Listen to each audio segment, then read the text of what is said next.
Cristiano রোনালদোর কাছে আরও অনেক কিছু শিখতে হবে মেসির থেকে। মুখে শুধু বড় বড় কথা বললেই হবে না, প্রত্যেক দেশের প্রত্যেকটা প্লেয়ারকে সম্মান করতে জানতে হবে। ঠিক সেই সম্মানটাই যেন করতে জানেন না ক্রিস্টিয়ানো রোনালদো, এবং সম্মান দেওয়ার জায়গায় মেসি সবার থেকে আলাদা।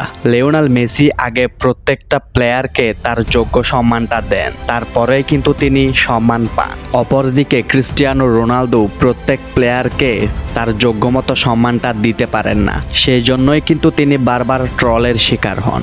2 দিন আগেই পর্তুগাল এবং লিভারপুলের ফরওয়ার্ড ডিয়াগো জোটা একটি সড়ক দুর্ঘটনায় মারা গিয়েছিলেন। তিনি মারা যাওয়ার পর লিওনেল মেসি তার সোশ্যাল মিডিয়াতে সবার আগে শোক প্রকাশ করে।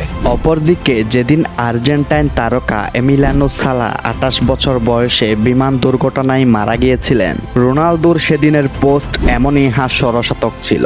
রোনালদোর এমন পোস্ট দেখে বোঝাই যাচ্ছে এমিলিয়ানো সালার মৃত্যুতে রোনালদো অনেক খুশি হয়েছেন। তিনি তো খুশি হবেনই, কারণ সেটা যে একজন আর্জেন্টাইন প্লেয়ার। আজ ডিয়াগো জোটার মৃত্যুতে তিনি অনেক বড় বড় কথা বলছেন, কিন্তু তিনি কি ভুলে গেছেন সেই দিনের কথা? ডিয়াগো জোটা মারা গিয়েছে কার অ্যাক্সিডেন্টে, ঠিক তেমনই ভাবে এমিলিয়ানো সালাও মারা গিয়েছিল বিমান দুর্ঘটনায়। এমিলিয়ানো সালাকে তখনকার সময়ে সবচাইতে প্রতিভাবান খেলোয়াড় হিসেবে ধরা হয়েছিল এবং ডি মারিয়ার যোগ্য উত্তরসূরি হিসেবে ভাবা হয়েছিল তাকে। তার অকাল মৃত্যুতে কিংবদন্তি বা সেরা প্লেয়ার কোনোটাই হওয়া হলো না তার। রোনালদো পারেন তো ক্যামেরার সামনে এসে বড় বড় কথা বলতে।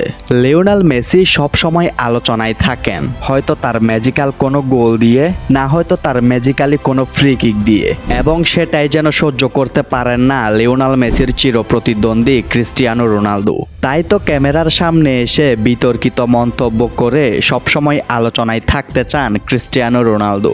আল নাসরে যাওয়ার পর থেকে গত 4 সিজন ধরে ট্রফিলেস। আল নাসরে গত 4 সিজনে কোনো ট্রফি জিততে পারেননি ক্রিস্টিয়ানো রোনালদো। তাই তো ক্যামেরার সামনে এসে সবসময় বিতর্কিত মন্তব্য করেন। কিছুদিন বলেন ইউরো কাপ বিশ্বকাপের চেয়েও কম্পিটিটিভ, আবার বলেন ব্যালন ডিওরের চেয়ে গ্লোব সকার অ্যাওয়ার্ড ভালো। সৌদি প্রো লিগে থেকে সারা সিজন কোনো পারফরমেন্স না করেই যে ট্রফিটি তিনি জিতেছিলেন, সেটিকেই তিনি ব্যালন ডিওরের থেকে ভালো বলছেন। সারা সিজন হসপিটালে থেকেও সেই অ্যাওয়ার্ডটি নেইমার জুনিয়র জিতেছিল, সেটিকেই তিনি বলছেন ব্যালন ডিওরের চেয়েও ভালো। আবার বলছেন লিগ 1-এর থেকে সৌদি প্রো লিগ ভালো। যে লিগ 1-কে তিনি ছোট করেছিলেন, সেই লিগ 1-এর দল পিএসজি এই বছর চ্যাম্পিয়ন্স লিগ জিতেছে। ক্রিস্টিয়ানো রোনালদোর অপরদিকে লিওনেল মেসি যেন সবসময় চুপচাপ থেকে সারা বিশ্বকে তার পারফরমেন্সটা দেখিয়ে যাচ্ছেন। সবশেষে বলতে চাই, ক্রিস্টিয়ানো রোনালদো একজন সেরা প্লেয়ার, একজন কিংবদন্তি। তার কাছ থেকে এমন বিতর্কিত মন্তব্য বা এই রকম আচরণ আমরা কখনোই আশা করি না।